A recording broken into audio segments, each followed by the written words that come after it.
Assalamualaikum do'stlar. 2011 yilda ishlab chiqarilgan Matiz geldi. 240 ming yurgan. Faqatgina zanglar ishlangan. Balonlari o'rtacha holatda. Generalniy davinishda beriladi. Bez problem.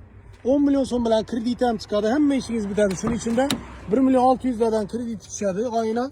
Salon holatlarini umuman gap bo'lishi mumkin emas. Top-toza holatda turibdi. Buni arkalari ham. Metallari 2024 yilda qo'yilgan ekan.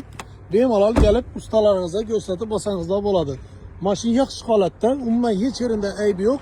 Общий bahası 36 milyon so'm, 10 milyon so'm bilan hamma ishingiz bitadi. 5 milyon so'mingiz hujjatlarına ketadi, 5 milyon so'mingiz mashinani ana pulisidan qaytiladi.